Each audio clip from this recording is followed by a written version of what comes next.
안녕하세요. 저는 악질적인 며느리를 만나 난생 처음 누군가를 향해 강한 원망을 품어본 시엄마 되는 입장입니다. 과거와 달리 요즘 같은 세상엔 어른에게 손에 입고 사는 젊은이들이 줄어들고 있는 추세가 아닙니까? 당연히 부당한 대우를 받을 경우에 젊은이들이 으쌰으쌰 들고 일어날 용기가 있다는 건 손뼉 쳐주고 싶은 부분이에요.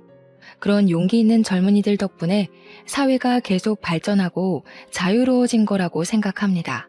하지만 때와 장소를 모르거니와 늙은이라면 무조건 틀렸다고 생각해 태클을 거는 젊은이들은 요즘 사회 분위기를 잘못 읽은 게 아닌가 싶어요.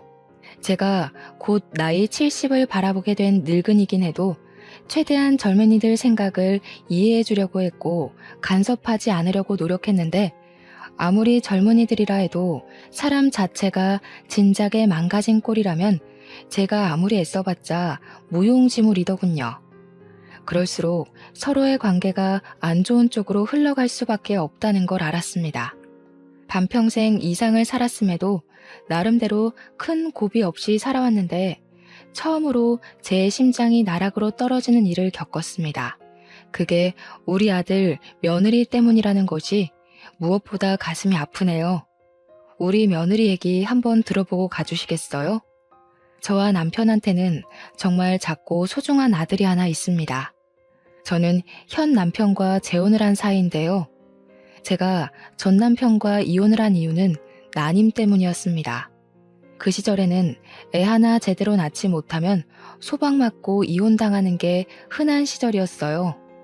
그런 시대에서 저는 결혼 2년 차에 불임에 가까운 난임이라는 진단을 받고 말았고 시모의 구박과 남편의 방관을 못 이겨 1년 만에 시댁을 스스로 나오고 말았습니다.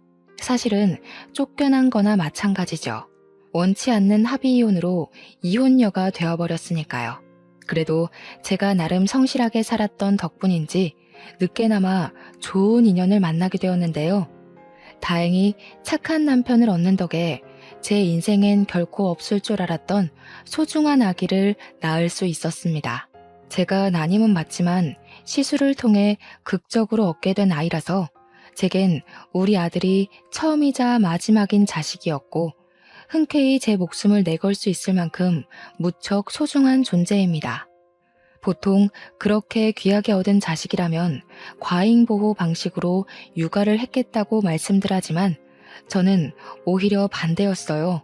둘도 없는 소중한 아이이기 때문에 우리 아들을 제 품에 가둬두기보단 원하는 대로 누리며 살도록 만들어주는 게 목표였습니다. 한편으론 당연히 부모로서 자식이 뭐라든 걱정되었죠. 저도 다른 부모들처럼 내 아이가 최고고 내 아이가 제일 잘나고 똑똑하다는 생각을 했고 계속 신경 써주고도 싶었고 학원을 2개, 3개 보내주고도 싶었어요. 하지만 오로지 우리 아들만 생각해서 그런 집착스러운 마음은 묻어두려고 노력했을 뿐입니다. 그건 남편 생각도 마찬가지였어요. 저와 남편은 어렵게 살아온 형편은 아니었습니다. 남편은 당시 이미 30대의 나이에 경양식 돈가스 집을 운영하고 있었어요. 번화가에 위치해 있었는데 돈가스도 팔고 파스타도 팔고 각종 브런치를 팔아서 나름 장사도 잘 되던 가게였습니다. 그러니까 저는 그때 남편의 돈가스 집에 아르바이트생으로 갔다가 처음 만나게 된 사이였어요. 당시 제가 돈가스 가게에 지원했을 때 나이가 28살이었습니다. 첫 번째 결혼을 25살에 했는데 3년간 난임으로 시댁에 시달리다가 이혼하고 나와서 먹고 살기 위해 도전한 일이 바로 돈가스집 알바였던 거예요. 그 돈가스 가게를 사전조사해봤을 땐 아르바이트생 대부분이 20대 초반 대학생들로 많이 이루어져 있더라고요. 그래서 지원서를 넣었다지만 솔직히 연락도 안 오고 바로 탈락될 줄 알았습니다.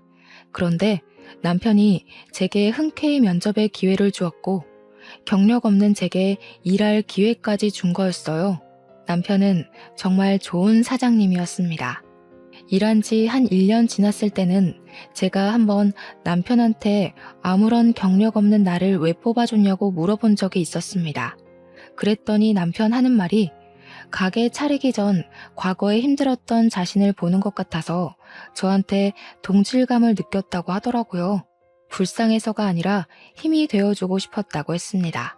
자기도 남들보다 늦은 나이까지 가난에 허덕여서 제대로 뭘 하지도 못하던 사람이었는데 그때 자신에게 손길을 내밀어준 사람들을 잊지 못하고 계속 챙길 정도로 큰 힘이 되었다고 하더군요. 도움을 받아봤기 때문에 작은 도움이라도 뭐든 힘이 된다는 걸 알아서 자신도 누군가에게 그렇게 베푸는 사람이 되고 싶었다고 했습니다. 그런 남편의 마음이 정말 따뜻하게 와닿았어요. 이혼녀가 된 이후로 저는 제가 정말 별 볼 일 없는 존재라고 생각했거든요. 남편이 보여준 마음 덕분에 저도 모르게 감정이 많이 흔들렸는데 어느새 남편을 더 알아가고 싶고 계속 같이 있고 싶다는 생각이 들더군요. 정말 감사하게도 남편이 먼저 제게 호감을 표현해주는 덕분에 저희는 진지한 만남을 가질 수 있게 되었고 그 인연이 오래되어 제가 31살이 되었을 때 남편과 결혼을 하게 되었습니다. 저는 결혼 전에 남편에게도 난임 사실을 솔직하게 고백했어요. 남편은 그런 것 상관없다고 나만 보고 결혼한 거라서 아이에 대한 스트레스는 받지 말라고 하더라고요. 저의 난임 사정을 이해해준 남편에게 고마워서 저는 적극적으로 시험관을 알아봤습니다. 남편이 저를 좋아해서 그렇게 양보를 해준 거지 사실은 아이를 원치 않는 게 아니라는 걸 눈치껏 알았기 때문에 저도 남편한테 노력하는 아내가 되고 싶었어요. 그 마음을 하늘이 알아준 건지 열심히 바라고 또 바란 노력 끝에 임신에 성공을 하게 되었습니다. 얼마나 기뻤는지 몰라요. 기뻐서 흘리는 눈물을 그 당시 처음이자 마지막으로 느껴보았습니다. 남편도 정말 많이 좋아해 주었어요. 제게 고생했다고 앞으로는 자기가 뭐든 간에 다 해주겠다며 또 고마운 마음을 표현해 주는데 그 순간 제 주위에만 꽃이 흩날리는 것 같았습니다. 요즘이야 관리만 잘하면 40대에도 아이를 낳을 수 있잖아요. 그런데 그 시절엔 제 나이 30이면 많이 늦은 노산이었어요. 그럼에도 불구하고 저는 33살에 문제없이 아들을 낳는데 성공을 하였습니다. 아들의 존재는 저와 남편의 관계를 더욱 돈독하게 만들었습니다. 저와 남편은 같이 돈가스 가게를 장사하면서 손발 맞춰 아들을 정말 열심히 키웠어요. 아들이 하고 싶다는 거 웬만하면 다 해주며 키웠는데도 신기하게 아들은 오냐오냐 크지 않았습니다. 오히려 초등학교 때부터 반장을 쭉 해오더니 고등학교 때는 전교 회장까지 하는 저희는 아들 보는 것만으로도 이미 효도받고 있는 셈이라서 아들한테 별다르게 원하는 것이 없었거든요. 그런데 제 아들 입장은 저희와 또 달랐나 봅니다. 저희는 생각지도 못했던 기특한 점이 하나 있었는데요. 아들이 어느 날 그런 말을 하더라고요. 자기는 경영 공부를 해서 남편 가게를 프랜차이즈화 시키는 게 목표라고 말입니다. 그 말이 괜히 한 소리가 아니라는 걸 아들은 차차 증명해 보였어요. 학원 필요 없다고 해서 보내지도 않았는데 대단하게도 혼자 힘으로 명문대에 합격했고 대학 가서 열심히 공부하면서 이것저것 혼자 뭘 알아보더니 장학금까지 모으고 있었더라고요. 아들이 말해주기 전까진 저희는 정말 몰랐습니다. 그리고 아들은 대학교 졸업하자마자 대기업에 바로 입사했고 월급으로 5년 동안 알뜰살뜰 돈을 모아 작은 건물을 매매해 돈가스집 2호점을 차렸습니다. 준비되자마자 대기업은 바로 퇴사를 했죠. 모든 걸 스스로의 힘으로 다 끝내놓고 저희에게 알려준 아들의 고백에 대견함을 느꼈지만 한편으로는 걱정도 되었습니다. 사실 저는 아들이 좀 더 안정적인 직업을 가졌으면 했거든요. 자영업은 수입이 불규칙적이잖아요. 대기업까지 붙을 능력을 갖고 있는 아들이 굳이 어려운 길을 가려고 해서 마음이 좀 불편했습니다. 그래서 아들을 설득할까 싶었지만 아들이 어릴 때부터 워낙 자기 아빠의 가게를 좋아하기도 했고 항상 입버릇처럼 프랜차이즈화 시키고 싶었던 목표를 가지고 있었던 걸 아니까 끝내 아들의 아까운 재능이 무산되는 걸 막지는 못했습니다. 남편도 저더러 아들 하는 일에 괜히 끼어들 생각하지 말고 잠자코 지켜만 보라면서 멀리서 응원해주는 게 부모 할 일이라고 하더라고요. 남편은 아들이 원하는 목표를 위해 혼자 고군분투하여 출발 지점까지 왔다는 것만으로도 너무 기특해 죽겠대요.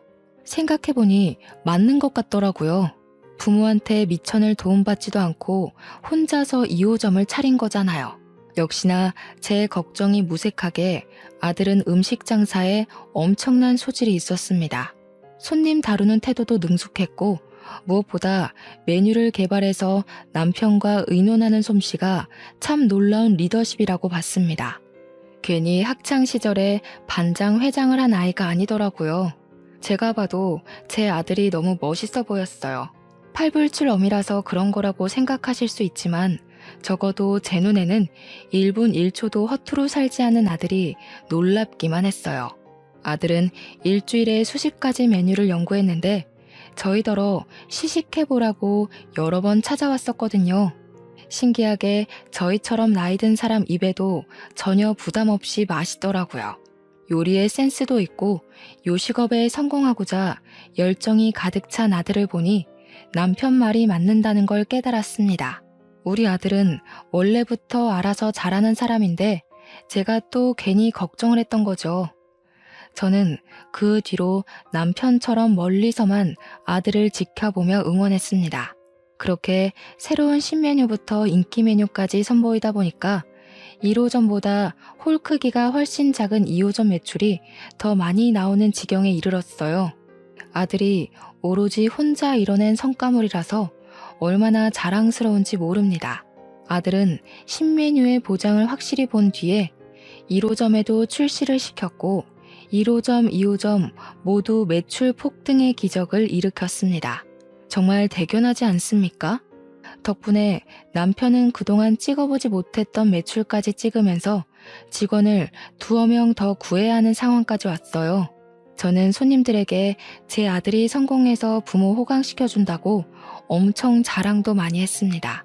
우리 멋진 아들, 도무지 팔불출처럼 자랑하지 않고서는 못 배기겠더라고요. 아들이 이렇게만 지내주다가 좋은 사람한테 장가간다면 더없이 행복할 거라 생각했는데 아들이 장가를 가자마자 저는 제 인생 처음으로 낭떠러지 앞에 우뚝 서게 됩니다. 한 번도 속 썩인 적 없는 똘똘한 우리 아들한테서 정말 상상도 못할 큰 스트레스를 받은 적이 있었는데요.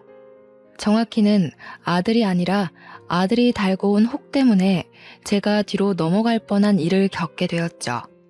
30대가 된 아들이 결혼할 여자라고 데려온 며느리는 당연히 첫 대면에선 문제가 없었습니다.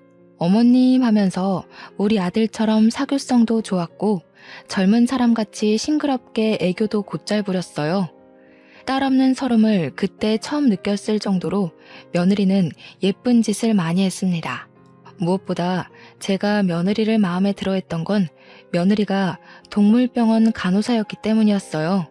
저와 남편은 결혼을 하면서 귀한 아들을 얻기 전에 새 식구를 둘이나 들인 적이 있는데요. 누가 남편 가게 앞 전봇대에다가 버리고 간 유기견들입니다.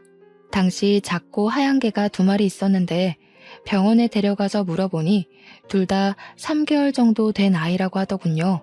저희 부부가 손수 건강검진까지 시켜줬는데 다행히 저희가 빨리 발견해주는 덕에 건강에는 문제가 없었습니다. 문제는 그 강아지들을 버리고 간 주인이었어요.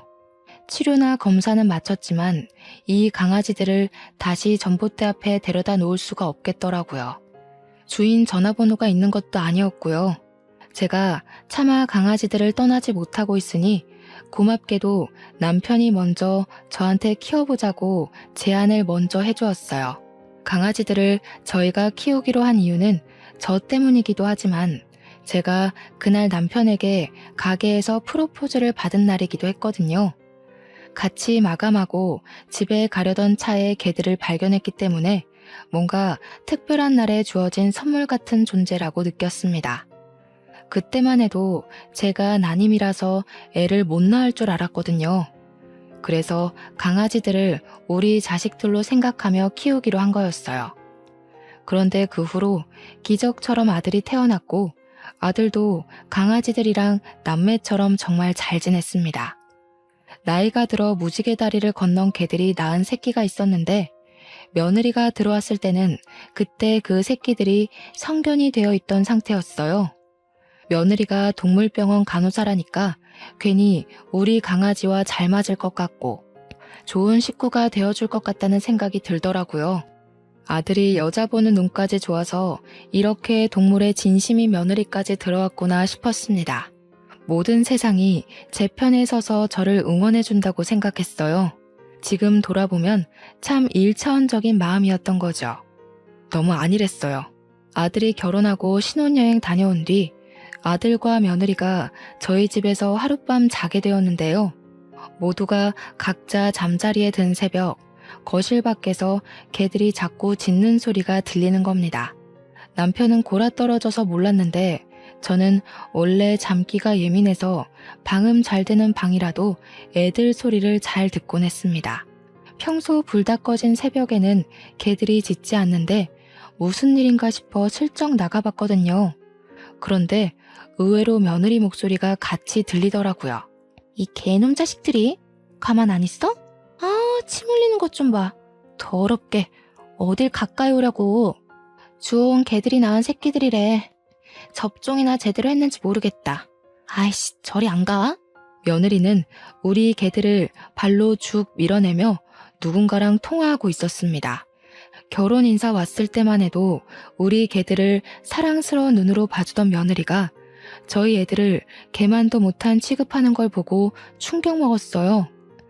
제가 용화시켜 사연을 쓴 거지 실제 며느리 행실은 감히 누구한테 일러주기 무서울 정도로 과격했습니다. 그날 본 며느리는 제가 알던 며느리와 완전히 다른 분위기였어요. 너무 놀라서 오히려 제가 오해한 게 아닌가 생각하려고 애썼습니다. 그래서 아무한테도 말하지 않고 저만 수시로 고민하면서 밤을 새웠어요. 다음날 아침 돼서 다시 보게 된 며느리는 제가 알던 며느리처럼 개들한테 상냥한 간호사더라고요. 그만 신혼집으로 돌아간다고 나서면서도 개들이랑 헤어지는 걸 아쉬워하며 떠났습니다. 그 이후로 이틀이 지났는데도 마음 한구석에 찝찝한 마음이 사라지지 않더라고요. 제가 한번 신경이 쓰이면 그 부분이 해결될 때까지 고심을 길게 하는 편이라서 결국엔 제가 직접 아들 가게에 방문을 했다가 아들한테 슬쩍 물어본 적이 있었어요. 새아기에 대해서 궁금한 게 있어 찾아왔다. 네가 분명 새아기 만날 때 우리 집에 개 키운다고 얘기를 했다 했지? 그때 정말 강아지 좋아한다고 말을 했었니? 당연하지. 개 싫어하는 사람이 동물병원 간호사를 했겠어? 개나 고양이 가리지 않고 환장하는 애야. 근데 갑자기 왜 그런 걸 물어? 정말 그것 때문에 여기까지 찾아온 거야? 아, 그러니? 아니다. 내가 아무래도 착각했나 봐. 유라한테는 내가 이런 거 물었다는 거 말하지 마. 괜히 오해 생길라. 그때만 해도 저는 제가 역시 착각한 거라고 생각했습니다. 그날 집에서 본 며느리의 괴팍한 얼굴을 잠결에 잘못 보고 잘못 들은 거라고 봤어요. 하긴 동물을 싫어하는데 어떻게 동물병원 간호사를 하겠습니까? 그날은 며느리에게 제가 모르는 사정이 있어서 그랬을 거라고 이해하고 넘겼습니다. 그런데 말입니다. 또 한 번 며느리의 실체가 의심스러운 정황을 저만 목격하게 된 적이 있었는데요. 제가 남편이랑 같이 출근했다가 근무하던 중간에 집에 볼 일이 있어서 혼자 집에 잠깐 돌아간 적이 있었거든요. 근데 신발장에 모르는 신발이 널브러져 있더라고요. 마치 어린아이가 마구잡이로 벗어놓은 것처럼 구부러져 있듯 놓여 있었습니다. 우리 아들 신발이라기엔 작은 것 보니 며느리의 것 같았어요. 며느리한테 도어록 번호를 알려준 적이 없는데 아마 아들이 알려줬나 봅니다. 그럼 연락이나 줄 것이지 연락도 없이 집에 무슨 일로 온 건가 싶더라고요. 신발도 가지런하게 두지 못하고 연락도 없이 함부로 시댁을 찾아오고 여기서 저는 며느리에게 조심성이 좀 부족하구나라는 걸 느꼈습니다. 그리고 우리 개들은 웬만해선 집안에서 잘 짖지를 않는데 그날은 현관문 열자마자 3마리의 왈왈거리는 소리가 귀를 때리더라고요. 희한하게 며느리만 있으면 개들이 그렇게 짖어요. 이건 남편이랑 아들은 모르고 저만 눈치챘던 부분인데 알 때마다 기분도 별로입니다. 그리고 애들 소리에 뒤이어 함께 들리는 며느리의 고성은 또 한 번 며느리의 실체를 의심하게 만들었어요. 야, 이 새끼들이. 냄새나 죽겠네. 저리 안 꺼져? 확 갖다 버린다. 내가 너희처럼 시끄러운 애들 한두 번 보는 줄 아니? 다시는 못 짖게 만들어버릴 수도 있어. 그때만 생각하면 제가 아직도 온몸에 털이 바짝 서요. 며느리는 우리 개들에게 쌍욕을 섞어가면서 하찮은 짐승 취급을 하고 있었는데요. 또 우리 애들을 함부로 건드리기라도 했는지 애들이 깨갱거리는 소리도 나더라고요. 그 순간 심장이 벌렁거릴 정도로 너무 놀라서 다리가 후들거렸습니다. 며느리의 계속되는 욕지거리에 저는 얼른 신발을 벗고 안으로 들어갔어요. 주방에서 들리는 소리였고 가까이 가보니까 며느리가 냉장고를 뒤지면서 개들과 씨름 중이더군요. 어머나, 이게 뭔 난리야? 세아가, 너 거기서 뭐 하는 거니? 왜 연락도 없이 들어와서 남의 집 냉장고를 뒤지고 있어? 개소리 때문에 얼마나 시끄러웠는지 며느리는 제가 온 줄도 몰랐나 봅니다. 제 목소리에 돌아보더니 끽 소리를 지르며 눈을 동그랗게 뜨더라고요. 그러면서 금세 제가 알던 상냥한 며느리 얼굴로 돌변했습니다. 아, 어머님 언제 오셨어요? 남편 말로는 자기 좋아하는 반찬을 어머님이 만들어놨다고 나중에 가져가라고 하셨다던데 제가 몸이 안 좋아서 오늘 반찬했거든요. 일찍 집에 가는 김에 그 반찬 챙겨가려고요. 그럼 그렇다고 연락이라도 했어야지. 사람도 없는 집에 들어와서 도둑고양이처럼 왜 그러고 있어? 게다가 너 아까 우리 애들한테 욕했어? 저는 어머님 아버님 출근하셔서 방해될까봐 연락 못 드린 건데 강아지 일은 오해세요. 개들이 자꾸 저를 물려고 하길래 놀라서 그만 말이 강하게 튀어나왔나 봐요. 놀랐다고 우리 개들을 내다 버리네 만에 그런 소리를 한 거야? 너는 동물병원 간호사라면서 개들 다루는 법도 모르니? 너희 동물병원에서는 애들이 말 안 들으면 막 그렇게 욕해? 유기할 거라고 겁박 주고? 말하다 보니 이전에 봤던 며느리의 모습까지 겹쳐 떠올라서 저도 모르게 며느리를 몰아붙였더라고요. 단지 그동안 며느리에게 경고하고 싶었던 말을 다 해버렸던 거였어요. 그런데 제게 은근히 대꾸 잘하던 며느리가 점차 변명거리가 없는지 갑자기 눈물을 보이는 거 아니겠어요? 이러면 제가 못된 시모가 된 입장으로 보이니 저야말로 좀 당황스러웠습니다. 그래도 제가 어머님 아들 배우자이고 며느리고 같은 식구인데 어떻게 걔보다 저를 못난 취급하세요? 너무해요, 어머님. 요즘 세상에서 어머님처럼 그렇게 며느리 갈굼하시면 꼰대 소리 들어요. 요즘은 인권이 워낙 중요한 시대라서 아랫사람이라도 조심히 대하셔야 된다고요. 훌쩍이던 며느리는 그대로 집을 뛰쳐나가 버렸습니다. 며느리가 서러운 마음에 그랬다는 건 알겠는데 발언 내용이 너무 기가 차서 한동안 자리를 뜨지 못하겠더라고요. 며느리가 울기까지 했으니 저는 당연히 그 일이 아들 귀에 들어갔을 거라고 생각했습니다. 아니나 다를까 아들이 퇴근 시간쯤에 우리 가게로 찾아왔어요. 역시 오자마자 며느리 얘기를 하는데 며느리는 제가 생각했던 것보다 더 우습게 상황을 설명해 놓았더군요. 엄마, 낮에 와이프랑 문제 있었다면서. 와이프 말로는 엄마가 마음대로 집에 들어온 거랑 걔들 때문에 섭섭하게 했다던데. 내 탓이야. 내가 대신 반찬 가져와 달라고 비밀번호 알려줬어. 그리고 걔 문제는 엄마가 오해가 좀 있었던 것 같아. 그 사람 엄마가 생각하는 그런 의도 아니었대. 나는 이제 도통 모르겠구나.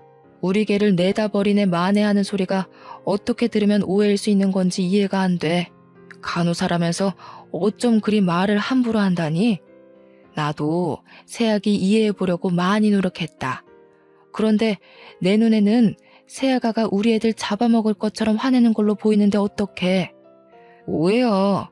그 사람 내가 제일 잘 알잖아. 엄마랑 다투고 와서도 많이 반성하고 울었어. 강아지 문제는 내가 좀 더 대화를 해볼게. 아직 와이프가 서툴러서 그래. 엄마가 먼저 좀 봐주라. 앞으로 며느리한테 하고 싶은 말 있으면 그냥 자기한테 해달라는 아들의 부탁은 저를 더 갑갑하게 만들었습니다. 아들은 제 이야기를 귀 기울여 들어주었지만 내뱉는 답변은 계속 서로 오해를 했던 것 같다고만 했어요. 처음으로 아들과 대화하면서 벽을 느꼈던 순간입니다. 서운했으나 이해도 되었어요. 며느리의 그런 모습을 본 건 저밖에 없었거든요. 그러니 남편이랑 아들이 저를 위로해 주더라도 딱히 믿어주는 눈치는 아닐 수밖에요. 말했다시피 며느리는 제가 그런 모습을 목격하기 전만 해도 선녀처럼 여린 여자였으니까요.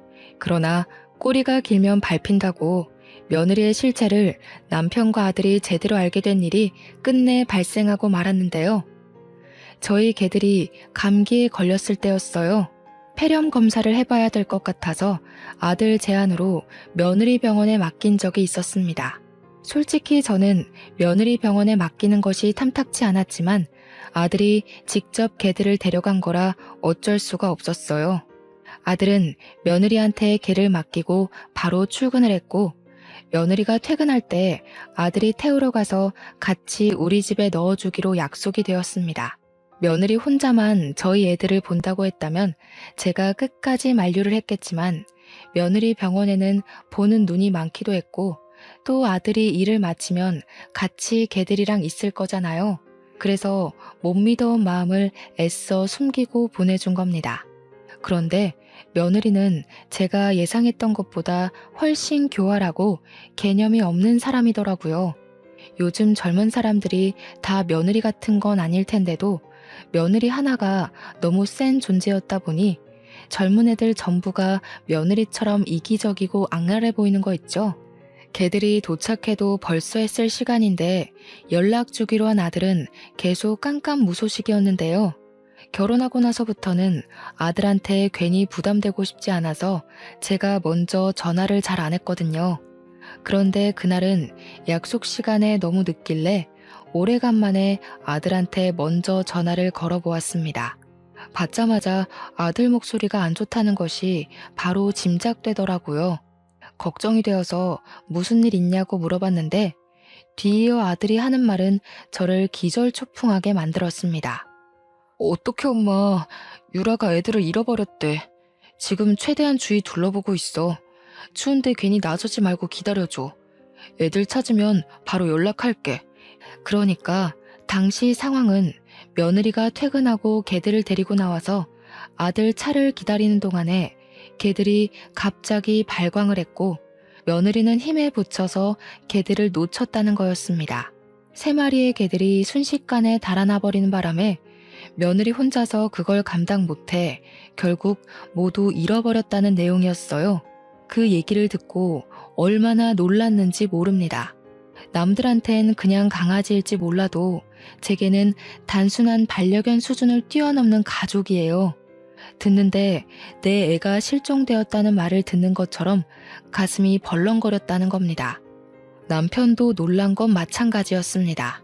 저랑 남편은 오지 말라는 아들의 말을 외면하고 전화를 끊자마자 그 근처로 향했습니다. 제가 꼬여서 자꾸 나쁜 방향으로 생각이 드는 건지 모르겠지만 저는 애들이 사라져버린 게 며느리 탓으로 느껴지더라고요. 제 머릿속은 온통 며느리에 대한 분노로 차올랐습니다. 아들이랑 며느리가 있는 곳에 가까워질수록 제 마음은 점차 검게 물들어갔어요. 차에서 내리게 되었을 때는 이미 며느리를 탓하기 위해 마음을 먹어버린 상태였습니다. 그래서 며느리가 보이자마자 쫓아가 며느리의 멱살을 잡고 흔들었어요. 이 천벌받을 년, 너 일부러 그랬지. 내 새끼들 못되게 구워 삶더니 일부러 버린 거지? 내가 언젠간 너 사고 낼 줄 알았다.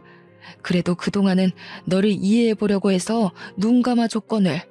기어이 네가 이런 식으로 나와? 그럼 나도 더 이상 넘어가 줄 필요가 없지.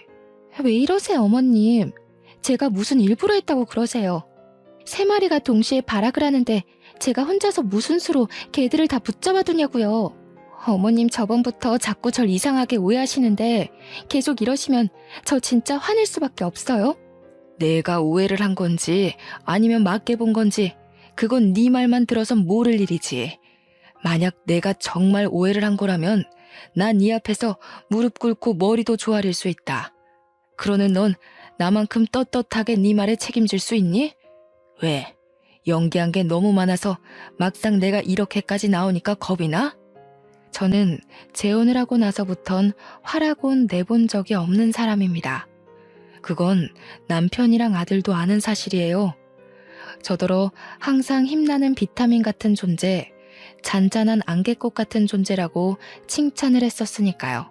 그런 제가 목청 높여서 며느리를 다그치자 남편과 아들이 많이 놀란 듯 했습니다. 황급히 저를 말리며 진정시켰어요.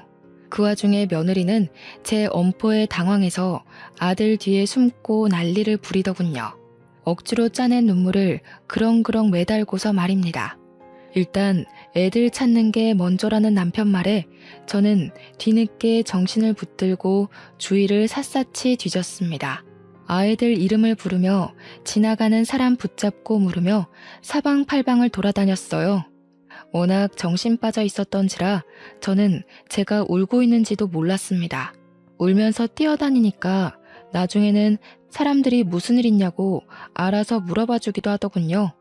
하지만 당장 그날에 아이들을 찾는 건 실패하고 말았습니다. 너무 절망적이었지만 주저앉아만 있는다면 아이들 찾을 기회는 영영 사라질 테니 저는 정신 똑바로 차리고 매일매일 방도를 찾았죠. 제가 가게 일도 못 보고 아이들 찾는 데만 몰두하고 있으니 남편도 제 곁에서 손길을 보태주었고 아들이랑 며느리도 퇴근하면 저를 도와 실종 전단지라도 더 나눴습니다.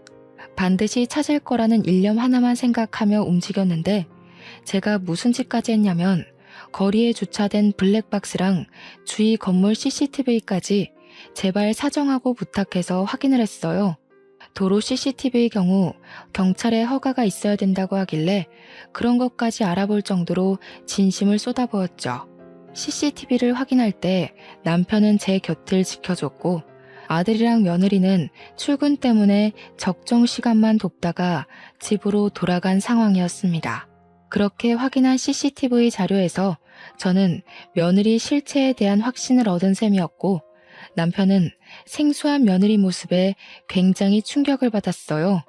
제가 확인했던 블랙박스, CCTV를 다 조합해보면 며느리가 우리 애들을 일부러 버렸다는 걸 쉽게 알 수 있었습니다. 카메라에 며느리 모습이 대거 찍혀 있었는데 며느리가 인도에서 나오더니 주위를 둘러보다가 개들을 도로 쪽으로 풀어버리는 거 아니겠어요? 그렇게 며느리에게서 해방된 개들은 도로를 막 뛰다가 차편의 위협을 받기도 했고 중구난방으로 방향까지 못 잡다가 건너편으로 사라져 버렸습니다. 다행히 차들이 신호를 받은 상태여서 2차 사고 위험은 없었어요.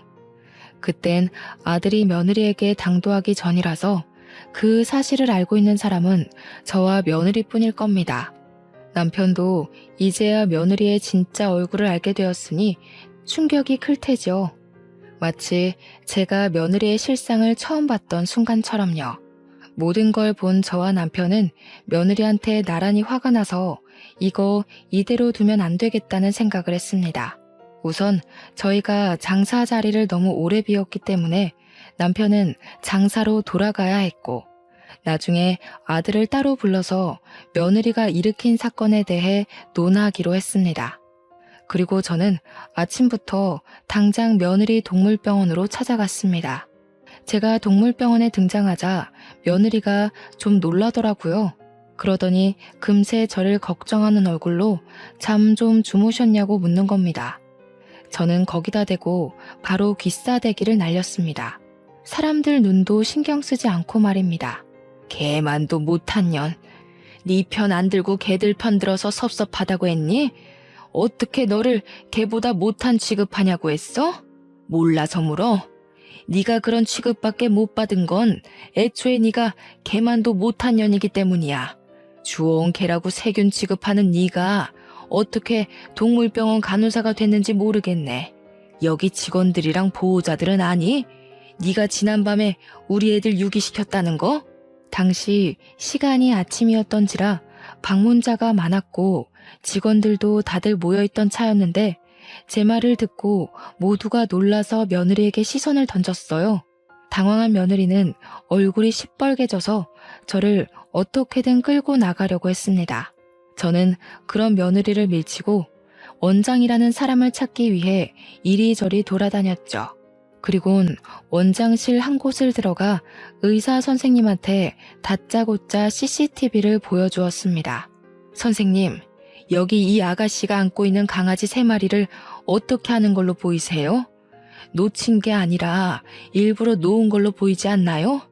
이 강아지들 기억나시죠? 우리 며느리 믿고 여기 병원에서 치료받은 애들인데요. 의사 선생님은 당연히 우리 애들을 알아보았고 그 강아지들이 며느리 시댁되는 집안의 강아지라는 것까지 기억하고 있었습니다. 그리고 의사 선생님도 화면 속의 아가씨가 우리 며느리라는 걸 바로 눈치채더라고요. 어째서 아이들을 유기한 거냐고 저한테 묻길래 저는 제가 알고 있는 며느리의 실체를 낱낱이 밝히며 증거 영상까지 모두 보여주었어요. 그러면서 이렇게 몰상식한 인간을 직원으로 쓰지 말고 당장 해고하라고 했습니다. 해고 안 하면 이 영상을 동물병원 이름을 달고 인터넷에 올릴 수도 있다고 했더니 자기 개인 병원 명의를 실추시킬 수 없던 수의사가 알겠다고 약속을 해주더군요. 의사 선생님이 시켜서 못 들어오고 있던 며느리는 제가 원장실을 나서자마자 저를 잡아 끌고 탕비실 같은 데로 데려갔습니다. 주위에서 말리려고 했는데 며느리가 악을 지르는 바람에 다들 시겁해서 어쩌지 못했죠. 며느리가 드디어 본 얼굴을 숨기지 않기로 작정했는지 제가 시어머니라는 것도 잊고서 호통을 쳤습니다. 남의 직장까지 와서 대체 무슨 행패예요? 그래요. 내가 그 녀석들 좀 풀어줬어요. 걔들 때문에 남편이 나랑 아이 가질 생각을 안 하잖아요. 남편이 계속 걔들 노견이라고 살아있을 때 추억 많이 만들어야 된다면서 개소리만 하길래 답답해서 그랬어요. 못된 것. 내 아들이 너 이런 애인 줄 알면 상종도 안 할 거다. 어디서 이런 짐승만도 못한 사람이 우리 집에 들어와서 앞길을 틀어막아. 우리 애들이 너만 보면 짖던 것도 다 이유가 있었던 거야. 네가 보통 애가 아니라는 걸 알고서 그렇게 표현을 해댔던 거였어. 아, 지겨워. 자꾸 내 새끼 우리 자식 하면서 의미 부여하시는데 그래봤자 걔는 걔예요. 그것들은 사람보다 못한 것들 맞는다고요. 저 동물병원 간호사인 거 잊으셨어요? 그런데 의미 넣는 어머님이야말로 정신병 있는 겁니다. 병원 가보세요. 너 말 잘했다. 네가 이렇게 나와주길 바라고 내가 소형 카메라를 산 거야. 고소당할 준비나 하거라. 세상 무서운 줄 모르고 어디서 그런 상식 없는 행동을 해? 네가 저지른 행실 내가 아주 단단히 떠벌려 줄 테니까 각오해라. 제가 가방을 단단히 챙겨 들고 탕비실을 나가는데 며느리가 당황해 있다가 뒤늦게 어머님 소리를 지르며 튀어나왔습니다. 그리고는 주위 사람 시선은 안중에 없는지 제 가방만 잡고 늘어지더군요. 제가 무게의 중심이 휘청거려 고꾸라지자 지켜보던 직원들이랑 보호자들이 다 같이 나서서 도와주었습니다. 의사 선생님 2명까지 나와서는 저를 부축해주면서 며느리를 향해 무슨 짓이냐고 혼쭐을 내었어요. 남들이 뭐라고 하든가 말든가 며느리는 미친 듯이 제 가방만 뒤지면서 내용물을 다 쏟아냈고 수영 카메라 어딨냐고 소리치기만 했습니다. 내가 정말 너를 볼 때마다 심장이 두근거린 이유가 다 있었네. 카메라 같은 건 없다. 그런데 이제 그게 무슨 소용이니? 이미 너의 그 추악한 실체를 본 사람들이 이렇게 많아졌어. 여기 모든 사람들의 눈과 기억을 가리지 않는 이상 더는 못 숨긴다. 며느리가 제 말을 듣고 정신을 차렸을 땐 이미 사람들한테 경멸의 시선을 받고 있을 때였습니다. 의사 선생님들은 그 자리에서 며느리에게 해고 통보를 하였고, 보호자들은 대놓고 며느리를 욕하면서 며느리 담당으로 된 보호자들은 당장 관리 선생님 바꿔달라고 원성이 많았습니다. 그리고 남편이 아들을 불러서 얘기를 했는지 아들 또한 며느리 실체를 알고 충격을 많이 받았고, 집에서 며느리랑 둘이 대판 싸운 걸로 알고 있어요. 결국 이혼을 받아들이지 못하는 며느리를 대상으로 아들은 소송을 시작했고, 똑똑한 아들은 며느리의 행실이 담긴 영상들을 정리해서 변호사에게 제출을 했습니다. 개중에는 동물보호법에 위반된 행동도 있어서 며느리에게 내려질 처벌은 위자료 외에 수백만 원의 벌금이 보태어질 예정이라고 하네요.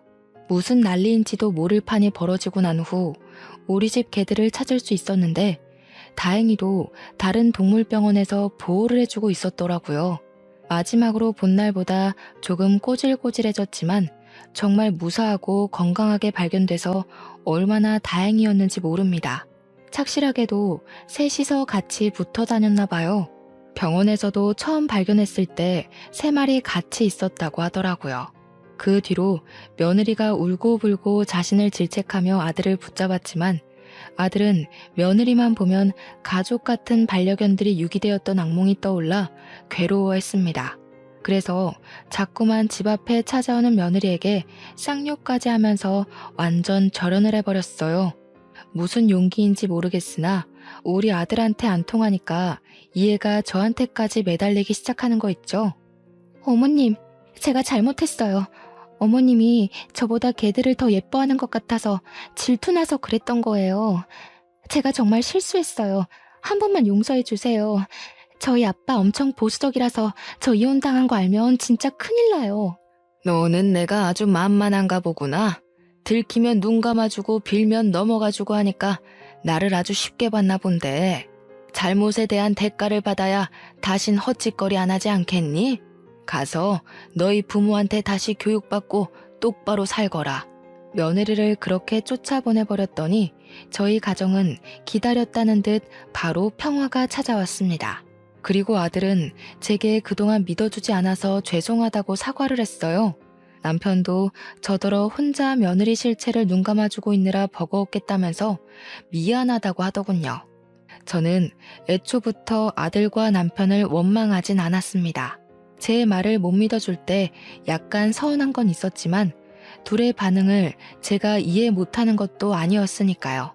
며느리가 정상적이기만 했어도 저는 아들네 부부에 터치하는 일은 없었을 겁니다.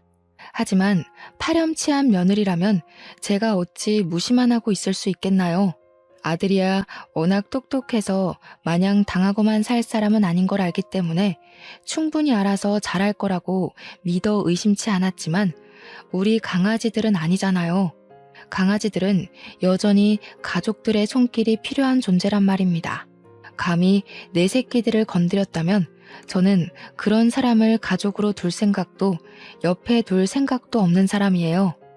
반려견을 안 키우는 분들은 가족과 반려견을 동등히 하는 제 마음을 이해하기 어려울 겁니다. 그분들 마음까지 강요해서 위로받을 생각은 없어요. 하지만 다들 동물이라고 함부로 해도 되는 존재로 생각하지 말아주셨으면 해요. 생명의 가치를 제가 감히 지정할 순 없겠지만 세상 모든 사람들도 저와 똑같이 목숨을 평가할 권리는 없는 거잖아요. 나쁜 마음 먹는 사람은 있어도 나쁜 마음 먹는 동물은 없다는 거. 아는 지인한테 들었었는데 감명이 깊었던지라 남겨봅니다. 모두가 존중받고 존중할 수 있는 사회가 되어갔으면 좋겠네요. 제 사연 들어주셔서 감사합니다. 따뜻한 하루 보내세요.